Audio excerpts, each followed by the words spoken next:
I think you're bang on there, Todd. It was back in when I started running in the late 1900s. 1900s. I look good. You're not that old, Brad. Those with sandals and some disciples chasing me. If you're like me and you're curious about how these things happen, you don't need to participate if you don't want to. We got lots of room for volunteers and people that are just curious to know what's going on and want to help on a race day. So they can, through our website, you can register to volunteer, and there's an opportunity there to tell us how much experience you've got or you don't have. And if you've got a special interest in learning what goes on deep down in these things, then put a note in there and we'll contact you. Love it. Absolutely. If you can't run it, volunteer. That's give back to the running community. You're bang on.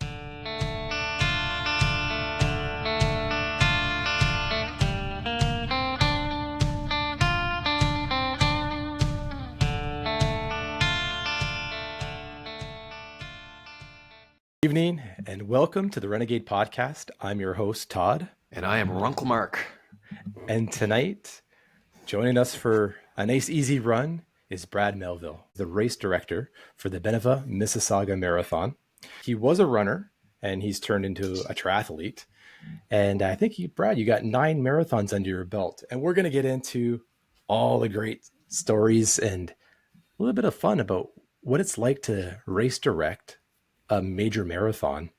And, before we get into that, one thing we really enjoy about our audience and the running community is the openness for people to put themselves out there and to come on in and join us and talk about running. And that's probably because we're runners. The one thing we love to talk about is running. So Brad, welcome to the Runegade Podcast. We're happy you're here. Hey, Todd, Mark, I'm happy to be here and thanks for having me.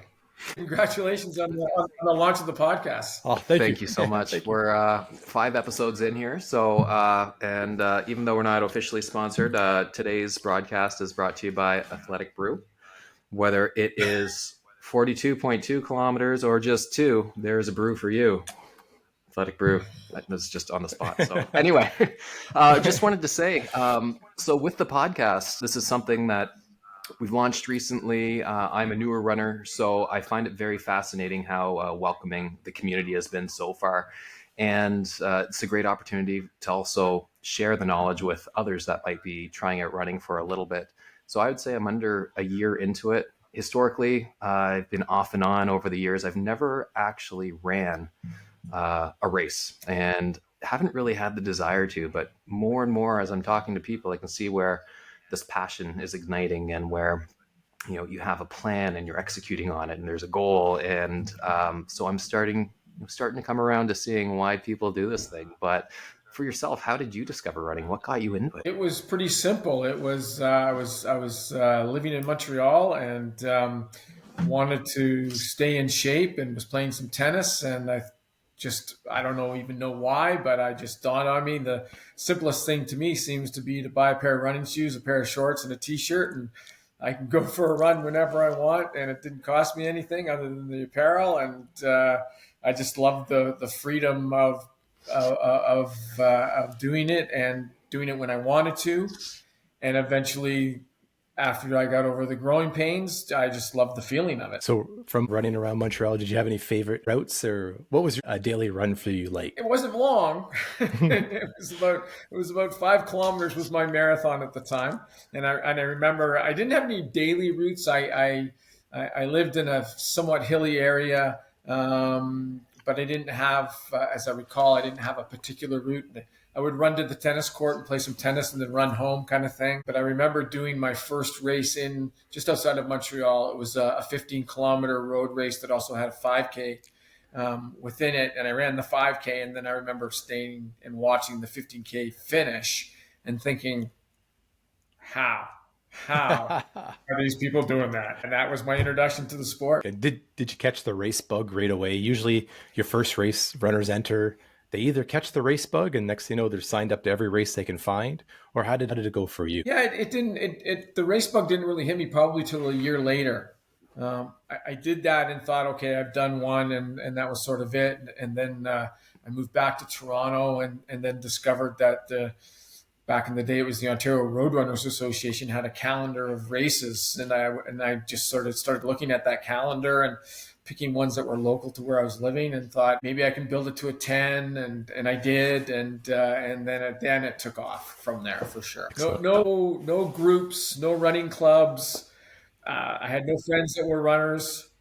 I was just sort of flying solo for quite some time. So Brad, you did your first local 5K, you saw the 15Kers, and you said that maybe you caught the running bug about a year later. And then at some point, you decided to be a race director. What was that all about? Yeah, it's like you don't wake up and decide you're going to run a marathon that day. It didn't hit. It comes slowly, right? So it didn't hit me right away, but I grew this interest, which I'm pretty sure I had since I was a kid. Going to all these races, just wondering how does this happen? Who's putting all these signs up? Who's putting all the barricades up? Who's arranging for the permits? So it came out of curiosity. Okay. Just what the heck? And I'd go to these races back in the day that are now the Canada Running Series, and you'd see Alan Brooks walking around and wondered, like, what's his job and why does he seem to be the guy that everyone's talking to? And so it was born out of curiosity for sure. And I was lucky enough to meet my wife, Tara, and we have our business now called Run Well Events. And she had the same interest in curiosity, and she was a runner and still is. So we got together and started volunteering at races, sort of get the inside intel of maybe what's going on. And that, long story short, led to us developing a company and starting by hard luck and by luck in some cases, hard work and luck in some cases, obtaining races of our own and being contracted to execute some races.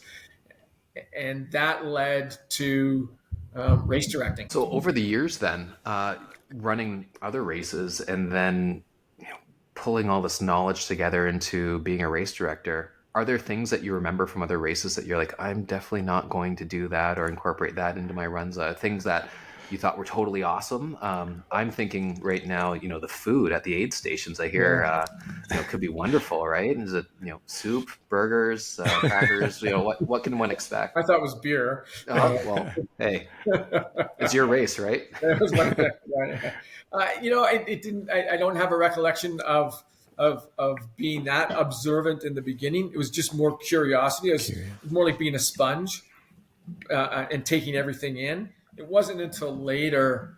It wasn't until I actually got the gig at the Mississauga Marathon in year one, and to that I started to really think about the services and the amenities that we wanted to provide to the runners. And this was 2004. So the whole idea of it being an experience for the runner hadn't caught on yet, which is basically the underlying theme these days. Is you got to create an experience, because the running customers changed dramatically since the 1900s and the early 2000s. Back then, it was more about, how often in the aid stations is the Gatorade coming before the water? Are there gels? Are they holding the cups properly? Is there enough fluid in the cup? Are they, are you able to squeeze the cup to drink? And so it was a lot of technical stuff back then that really stoked me. And that was sort of where I grew my strengths, was more on the technical side, the course design technical side. I got thrown in, if you will, to the other side of things.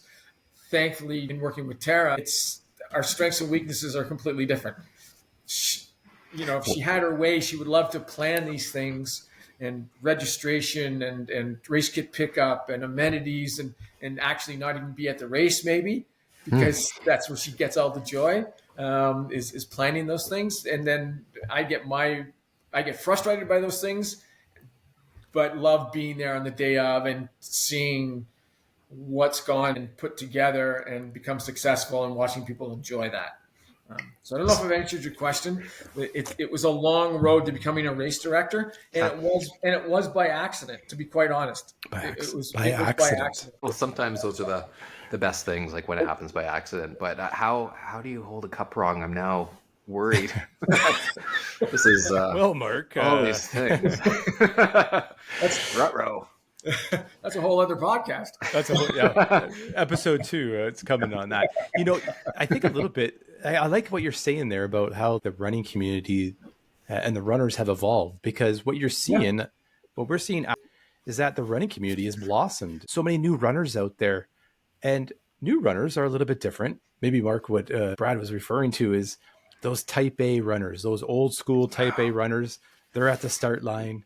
They're nervous. They want to set a PB, and they are worried about all the little details that mean nothing in the long run, about the 1 second the water might not flow properly into the mouth.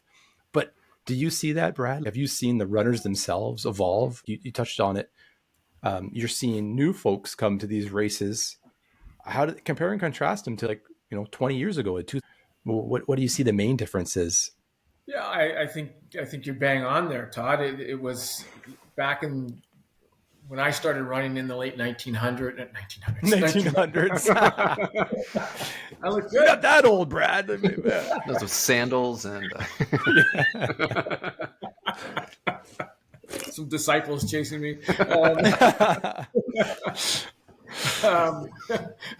It was more of a smaller crowd. It was a more dedicated crowd, and a more experienced crowd for sure, because people were training hard. They were doing progressive overload. They were, running a 5K, a 10K, a 15, a 20, and then making their way to a fall marathon throughout the season. So it was all progressive. And now it's more of truly a mass participation, all access sport, which is great. Absolutely. It's great for the industry. It's great for all the spin-off industries. It's phenomenal to see. So my observation, and this is my opinion, those people aren't as intense, and I don't mean that in a negative way. They're just not. Yeah. They're there to participate, and that's why you'll see the term participants more than you'll see runners now. Right. Or not more, but you'll see the word participants. The people that are in the business, we call them customers because they are. They're customers. They're paying a good dollar to participate in these things, and they want value for their dollar. So what's that brought to the scene? It's brought more people.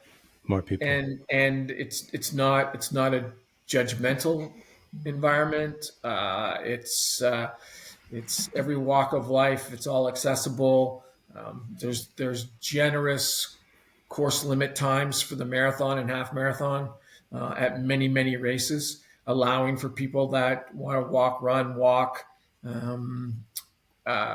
Finish lines are held open, even though roads may close and people are asked to move to the sidewalk as an informed pedestrian. We're holding finish lines open for everyone to finish and complete and get their medal. Those things weren't happening early on. It was the race was over. The race was over. If you didn't finish, you didn't finish. Those are all great aspects. Like for folks who are looking to run their very first marathon, their very first race, those are the little things that make the difference, because it's stressful enough. And I know lots of folks, I consider myself in the participants. I'm nowhere in the front of the pack, and it's all about the experience, having a great time, meeting new people. And, on the course, you're running into runners, you share a little bit of story with them, give them some encouragement. Maybe they'll give you some encouragement. That's what it's all about. So it sounds like the Mississauga Marathon is that perfect experience for the new runners. Like I'm excited. I'm planning to run it this year, Brad. I'm planning on it. Awesome. And I'm planning to hear about it when Todd gets back. So it's whether he asks or doesn't ask, you're going to hear about it, right? It's like any good runner. Yeah. Well, that's great. Brad, you touched on something that you said. So 2004, that was your first time directing the Mississauga Marathon. What was your build? What was your training plan till you actually got to race direct the marathon? Or was that your very first race? Like, I'm going to go and race direct the Mississauga Marathon. The plan was fly by the seat of my pants. Hey, that's a great plan. That's usually the best plans. It works. Yeah. Just, close my eyes and hold on tight. I honestly fell into it by sheer accident. I at the time, the race was owned by the Landmark Sport Group. Okay. And that group wanted to start a marathon in Mississauga, recognizing the opportunity for a spring marathon in the GTA. They got city approval to do that. And I had been to the Landmark Sport Group prior to that, looking for information on how to best attract the Canadian National Triathlon Championships to Mississauga. Okay. Cool. And I'd never done a triathlon in my life. I was a runner, but I was in love with this idea of sport of triathlon. So I thought, I don't know, I started this little club at a community center, and the next thing you know, I'm being asked to go and talk to the city about the national championships. Anyway, long story short, all they talked about was marathon. I said, well, I'm not here to talk about marathon. I'm here to talk about triathlon. And I left the office with nothing, but got a call 2 months later saying that they had been to council and the city had approved a marathon in the city of Mississauga, and they had designed a route, and would I help them out? Okay. And I said, yeah, I'd love to. And they showed me the route. And this is a funny story. They gave me this document, and the title of the document was World Class Marathon, the Next Boston. The next Boston. Wow. I like this. I like where this is going. That's ambitious. And at the time, Hazel McCallion was the mayor, and her name was all over this thing. And they'd made friends with Hazel, and like Hazel was endorsing it. And so I looked at it, and as a runner, my first thing when I turned to the route that they had designed, and it was all on like literally wood chip trails and trails that weren't wood chip. They were just like through creek valleys and all this kind of stuff. And I just went, that sounds like an ultra marathon, a trail run, right? Not a next Boston. Yeah, I think they were mixed up completely, right? They just thought, oh, this will be a beautiful run. Mm-hmm. And it would be, it would also be dangerous. And it certainly isn't world class. So it was a bit of a mind shift for them. I said, if it's going to be world class, you got to be on the roads. Like that's where it happens. That's why Boston and New York and Chicago and Los Angeles and Tokyo and all these other races are big events because they're on roads. So they said, well, will you come and work for us and help us out? And I did, and I wasn't actually the race director in title. I was the technical director to help them with that course. And then the gentleman that was the race director left, I think, the next year, the year after. And then I just sort of moved into that spot for 2004, 5, and 7, something like that. 2, 4, 5, and 7. It's all a blur now. Wow. And what is what can somebody expect to see on the road? Are there any landmarks or anything like that are common things that people look forward to seeing when they're, well, whether as they're Todd doing a half? mentioned, we've resurrected there was new ownership in 2023 with the event. The event was sold. A new group took over. They came to me and they said, what do you think? And I said, well, since 2011, the numbers in the marathon event have declined. Okay. And it's a little bit cumbersome when it's point to point, and you've got a lot of extra costs with policing and shuttle buses, and you're carrying all this real estate. Why don't we just make it a half marathon and start and finish in the same spot and utilize the beauty of Mississauga Celebration Square, which is like Nathan Phillips Square on steroids, because it's just an unbelievable venue with professional stage and sound production and this natural amphitheater for a start-finish shoot and all the rest of it. And they said, yeah, that sounds like a good idea. Let's try that. So we did it. And they said, and by the way, we don't have a title sponsor, so we don't really have a whole lot of money. So let's nix the marathon and see what we can do with the half marathon. So we did that in 2023 successfully. It was a looped course for the half marathon. We got the Athletics Canada road race label attached to it. We had prize money, and the goal was, again, my vision, personal vision, was to have the Canadian National Half Marathon Championships on this course. Okay, cool. So we went down that road. We did a great job in 2023, had some really good success with numbers, eliminated a fair number of expenses when you chop off half, 21 kilometers with policing, etc. Celebration Square turned out to be a phenomenal venue. Support from the city to do it there, and then lo and behold, Beneva comes along. And they're showing some interest in growing their brand. They are the title sponsor at the Montreal Marathon and Quebec City Marathon. Oh, wow. They're a Okay. Quebec-based insurance company, and they want exposure in Ontario, and they've opened up an office in Ontario. So they came to us and said, we're interested in what you're doing, but we'd like to see the marathon back.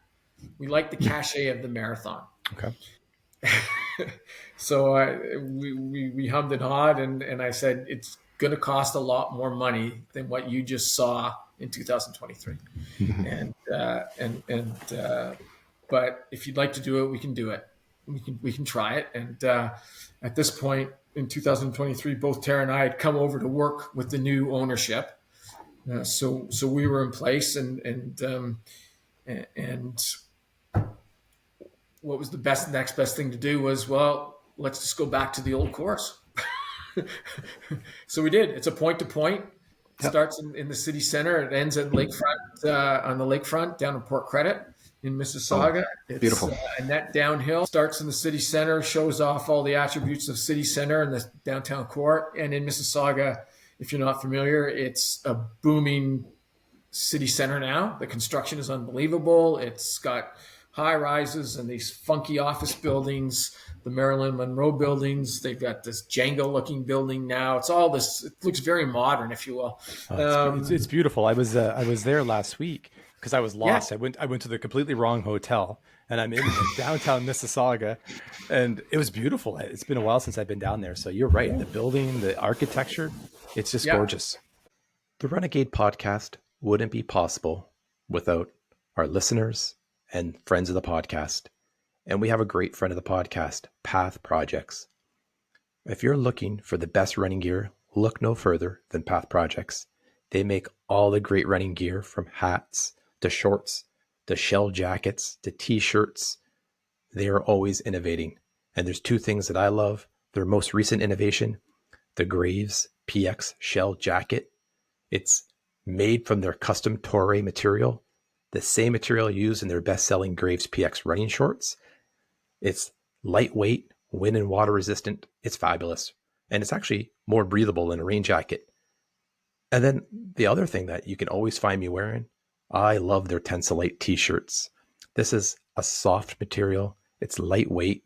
It's got anti-odor resistance. Hey, it looks fabulous. Great cuts. So check them out and use the code Runegade10 for 10% off your order. Yeah, they've done a good job. So we utilize, you start there, you go through the University of Toronto, Mississauga campus, and then you head down Mississauga Road, down past all those palatial homes and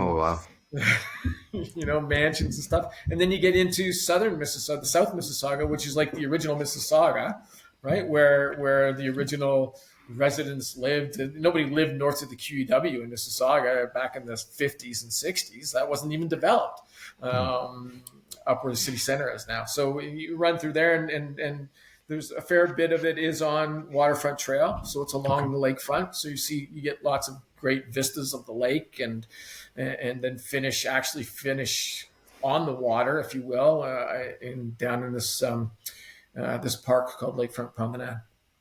You know what? There's always an appeal to the point-to-point marathons. I love them. From logistics, you're bang on. Double the amount that you have to worry about compared to a loop course or whatnot. But there's just something magical about those point-to-points. So okay, so you got this nice course. Where's the Newton Hills? Where's the Veroneiro's Bridge? What is the toughest? What's the toughest spot that you think that gives runners a little bit of challenge on the course? The feedback we got last year after this, we did the half marathon, and even the first day I took our execution crew out there. So the people that are on the ground day of, setting up water station tables, putting up kilometer signs, all that kind of thing. And these are people that work all through the industry, freelancing at other races, including the TCS, waterfront marathon. I said, this is a really nice course, but it's challenging. It's not flat and fat, and it's fat.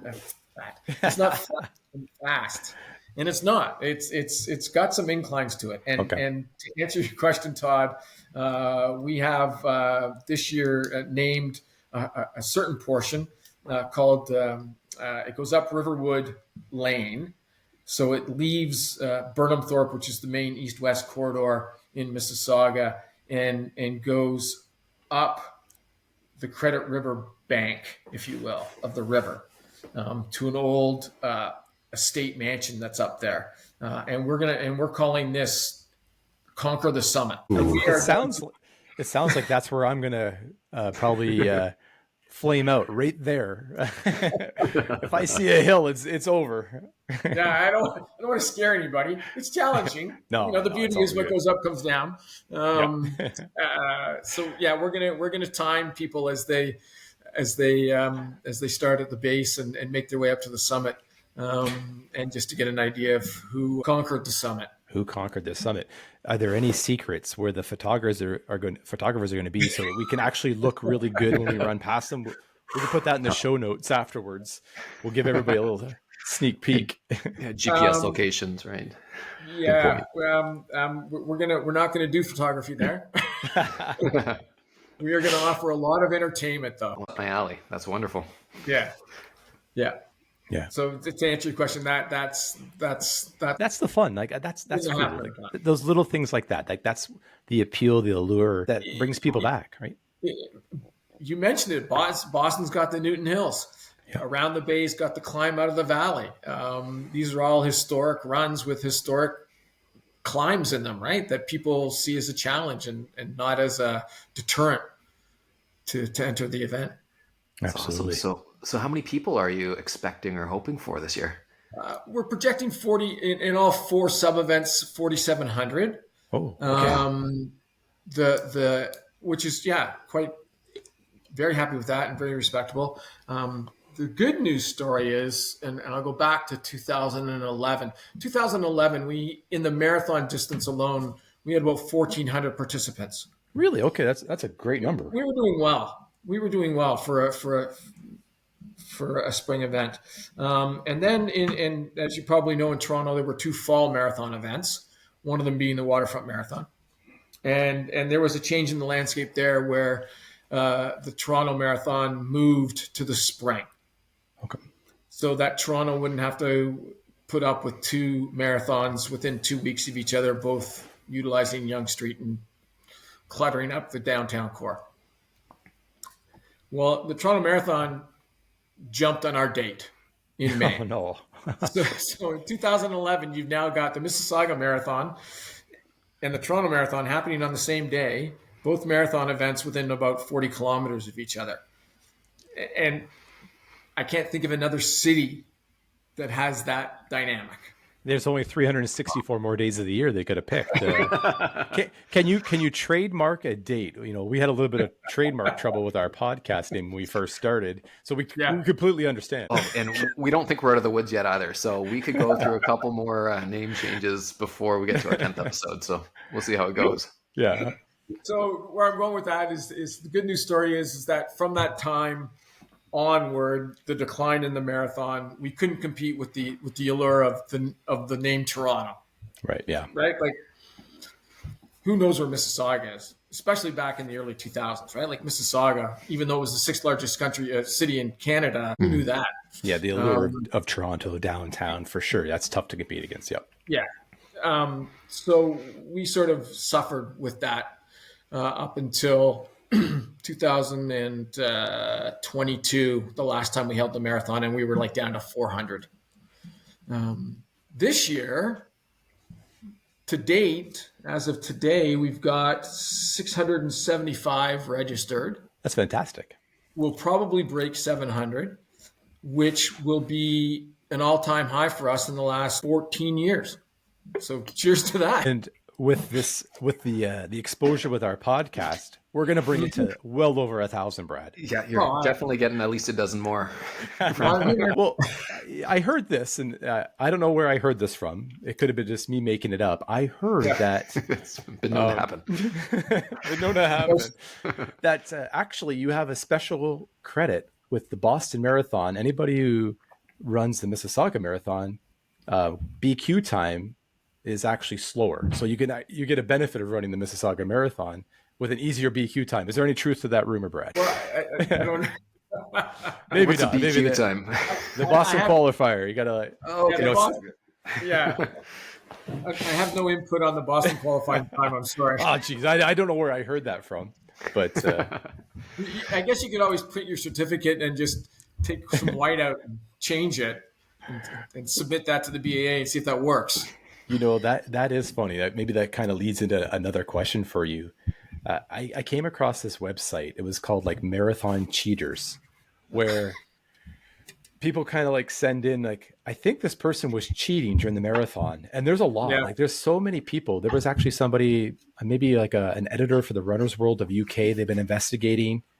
Have you caught cheaters on the marathon over the time or the races? Oh gosh, ducking in and out. Like, what's that like? Yeah. So as a Boston qualifier, we submit the results to the BAA after the event. Okay. Do I scrutinize every single one of them? No. Do we look through them and go, well, wait a minute, this person was running a 6-minute kilometer up to 30K and all of a sudden they were busting it at 4 minutes a kilometer. Right. So, and there is a point in the course where you don't need to go all the way out to that point and return. Okay. You could cut back at any time. Now we have a timing mat there at that turnaround point. So, I mean, you can verify these things. But so, it's not an issue to answer your question. There are people that when I've challenged them, they've been upfront about it. And said, yeah, I missed that. I don't deserve the time. Some people have gone as far as to call Sports Stats or the timing company themselves and say, take my name down because that's not my real time. I mean, I finished the race, but I didn't run the whole course. Yeah, I see. So those people, God bless them. Yeah. Right. And I always invite, if I find out, I always invite them back and say, you can go back and try again. That's nice. That's very nice. You were upfront. You were upfront about it. One funny story is that we had a gentleman who we got an email, not accusing, but just questioning this gentleman's results, saying, "No, this guy never passed me." Right? Was that for you, Mark? Did you send that email in, Mark? Question. Well, yeah. You know what? If I was out there, I'd be the one wearing like a T-Rex outfit, just running along. Everyone would know if they'd be passing me the entire way, and that would just be on the maybe Brad would get an email. Someone would email about you. Yeah. So they said. So I just want to go back to Mark's point there. So going back to the whole part that the running industry has changed, like the people that are participating and the mass. So the whole idea of Guinness records, World Guinness records being broken of people running in a canoe or juggling or running in a fish outfit or all that. I mean, that's all brand new stuff to the running community, right? Like that's 10 years old. So that's a perfect example of how the event has changed. Oh, and I imagine the fashion too. Just is what's in now, short or long shorts? I need to know for if I do decide to hop in there at some point. Or pantaloons from the 19. Well, I said before, these events are now all inclusive, and that includes cultures, right? So there are people in different cultures who have different wardrobes, and they absolutely are wearing what they want to and what's appropriate for them. That's great. That's wonderful. Yeah. I think with that Guinness record, Mark and I, we love David Goggins. Maybe we could carry a boat throughout the 42.2. Who's going to carry the boats, and maybe we can set the Guinness World Record for carrying a boat or a log, whatever, whatever works, right? Whatever's safer. Yeah, true. Well, if it's a boat though, then we can hop in the Credit River afterwards for a little paddle. That'd be great. As long as we need as long as the current's going that way, otherwise we're going to slow up some time. That's true. 3 years ago, maybe 4 years ago, pre-COVID, there was two gentlemen that ran the Toronto Scotiabank Toronto waterfront at the time. in a cardboard cutout vehicle that they made of the Fred Flintstone car,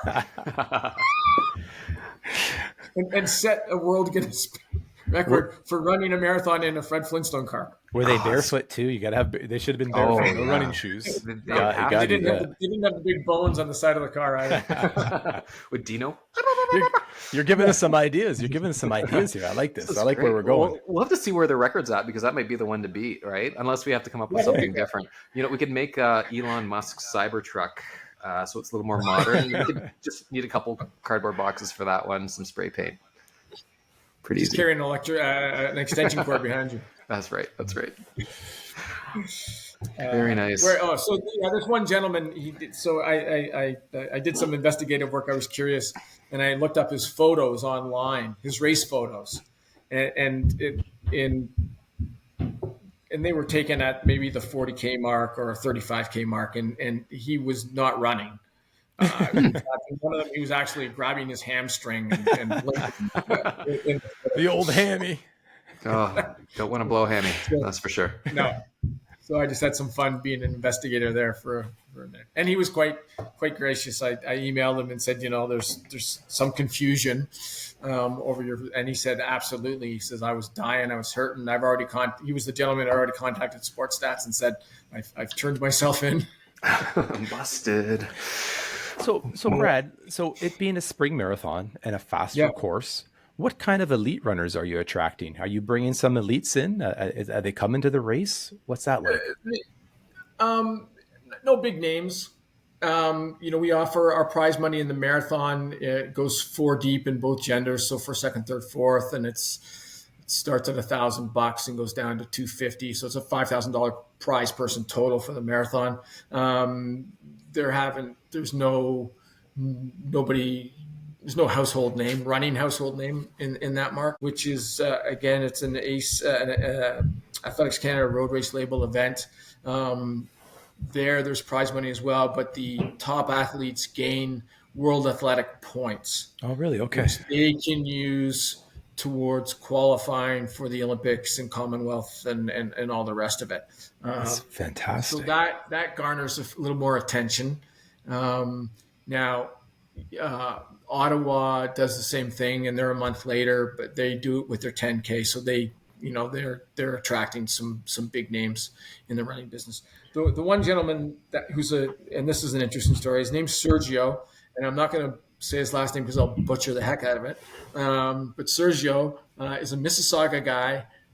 He immigrated from Peru with his family here. I don't know how many years ago. Took up running, ran for Mississauga track, and annually would run our 10-kilometer race.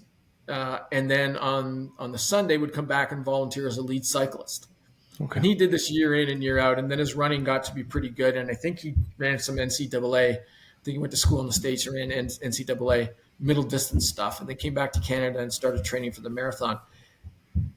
And he ran the Canadian Championships in 2022 and placed 5th at TCS Waterfront. So 5th Canadian.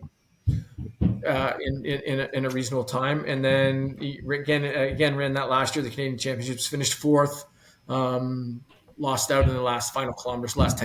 He sort of blew a gasket.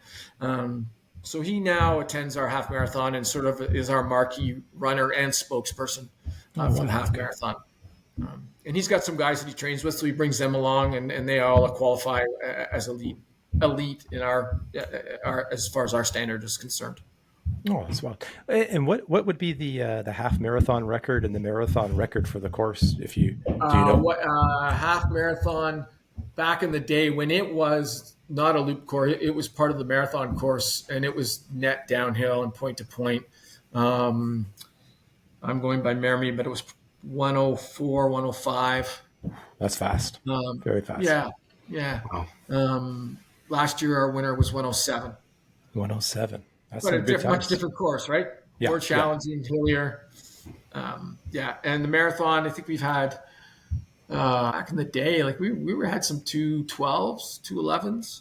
That's super. Men and 225, 223 for the women. That's super fast times. Amazing. Yeah. Wow. I've got some work to do. We all do. We all do. There's always somebody faster, Mark. There's always somebody faster out there. Yeah. Always. People always say, what if I don't want to really participate because what if I come in last? There has to be a prize. There's got to be a prize for last, right? There has to be. You can just get some races do that, yeah. They do, right? Don't they have those chocolates called slowpokes, right? Yeah. That'd be great. Just get one of those at the very end. That'd be worthwhile. You know what? We laugh a little bit, but I was listening to some podcasts. I think it was Elliot Chogi was on a podcast, and he was talking that, he runs a 2-hour marathon, and he can't understand how somebody can physically and mentally endure for 5 hours, 6 hours. Yeah. He tips their hat because he says it's easier to be out there just for 2 hours. To double and triple that, you got to have a lot of mental resilience, and it's hard. And hats off to all the marathoners out there, struggling through their first marathon, struggling through their 12th marathon, whatever it is, you just got to run your own race. And that's what this race sounds like. It sounds like it's a very fun, it's evolved over time to easy going, a great culture, beautiful course. And correct me if I'm wrong, I think the date is April 28th. Is that correct? And that's a perfect time of April.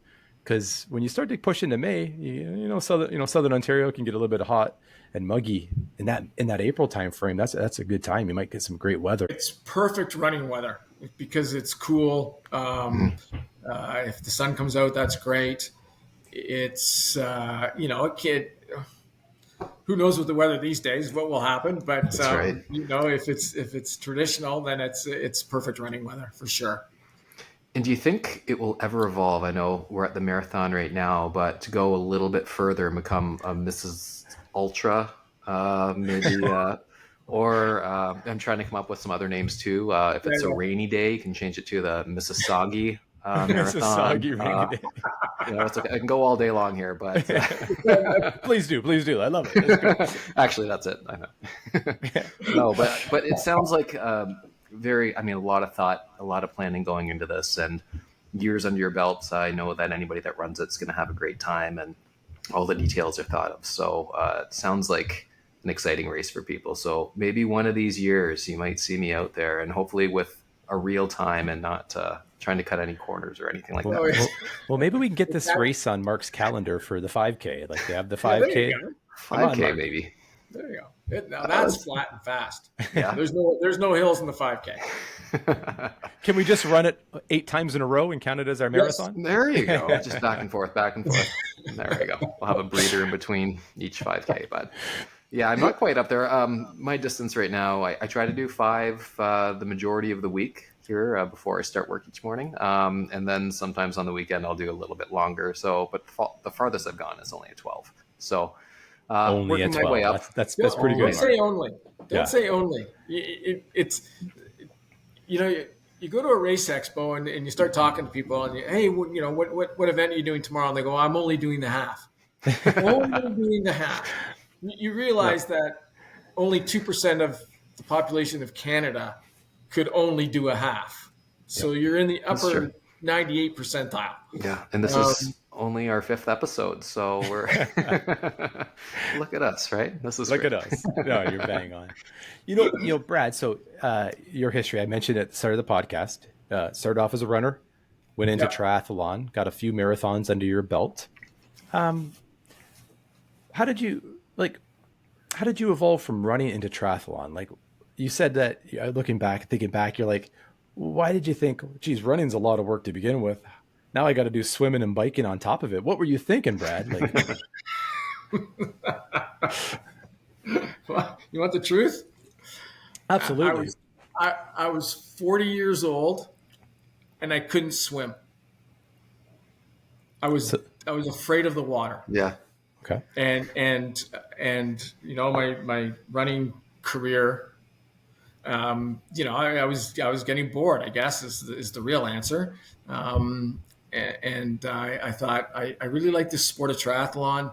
Simon Whitfield had just done his thing in Sydney and won the gold medal, and how sexy was that? And I thought that's a sport I want to try, but I don't know how to swim. So I started doing duathlons, run, bike, run. And then I worked at a community center and started this little triathlon club. And the only reason I started was so that a coach would come in and coach people to swim, and he would teach me. So, and that just, once I got to one length of the pool, I went to 2 lengths of the pool. And I'll tell you, I'm not an efficient swimmer. So if you want a really, really good workout and you're not a good swimmer, that's your ticket. That's your ticket. I like it. I like it. If you're not a good swimmer, it's the hardest workout in the world. Oh, it would be. Yeah, sure. I tend to do a lot of floating around these days. So that's about it. You've got my little floaty, and that's it. I've never been a strong swimmer either. So no, good for you. Yeah. Good for you. Well, Brad, we can wrap it up here. We really just want to thank you for coming on, giving us a chance. We want to definitely recommend the Mississauga Marathon. I'm planning to run it this spring, and we're going to get Mark up there for the 5K. Hopefully, we'll keep nudging him. I know you shared a discount code that we'll share with the audience. Put that in the show notes to try to get those numbers up. Any last minute things that you wanted to kind of convey about the Mississauga Marathon before we finish off our beer and head back from the trailhead? Well, thanks for that opportunity. I think what we've done really well and what we've captured, and when I say we, it's I'm only the race director in name. That's just a title. There's, my wife Tara, who's the director of operations, and another team behind us that are putting this thing together. I just happen to be the spokesperson. I think we're really proud of the fact that we're all inclusive for sure. That we're in a city that is growing and has a great history, and we're putting together at Celebration Square, which is the start and the finish for all races other than the marathon, which starts there but finishes at its own dedicated finish down at the water. What's going to be happening there? It's a natural amphitheater. It's a great place to spectate. It's a great place to bring, if you're running, to bring your supporters, your family, your friends. There's going to be a ton of stuff for them to do. A lot of stuff presented by Beneva. A lot of stuff that we're bringing on board. Activations, Tim Hortons and Maple Lodge Farms and the local artisans and that kind of thing. So it's a real festival atmosphere that we're trying to develop there. Lots of free, ample parking in and around the Square One area. Square One itself. So if you've got someone out there who's running for 3 hours and a half marathon and you're looking to kill some time and you don't want to hang out at Celebration Square, you can always go over to the mall and come back. So I think we've got the perfect storm there. Mm-hmm. And it really differentiates us from a lot of events in that regard. And you know what? You're right. We have to thank all those involved to put these events on: the volunteers, the runners, the directors, the city, the police officers, the ambulance. Yeah. That's a great way to wrap up and say, you know what? If you're looking for that spring marathon, a challenging yet fast marathon, the Mississauga Marathon is your marathon for you. So Brad, thank you very much. And pass along the thanks to the team. And this has been fantastic. And, thanks for joining the Runegade Podcast. We appreciate it. No worries. Appreciate it. Thanks, Brad. Can I add one thing? You sure Absolutely. can. If you're like me and you're curious about how these things happen, you don't need to participate if you don't want to.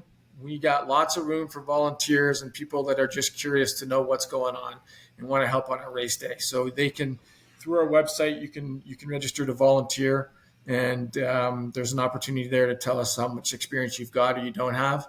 And if you've got a special interest in learning what goes on deep down in these things, then put a note in there and we'll contact you. I love it. Absolutely. If you can't run it, volunteer. That's fantastic. Give back to the running community. You're bang on. Well, awesome. Well, thank you very much. And we'll see you at the Mississauga Marathon, Brad. You take care. Run the saga. Run the saga. Awesome. Love it. Take care, Brad. Thank you. And in case you've been wondering who's playing that cool little ditty at the very beginning of the Runegade Podcast, there's a little band out of Chatham, Ontario called Astrologer. And they have graciously allowed us to use at least some bars of their music. So thanks again, Astrologer, for your ongoing support. We love you. Thank you. appreciate your support, astrologer. Thanks a lot. Thanks for listening, everybody. Have a great day.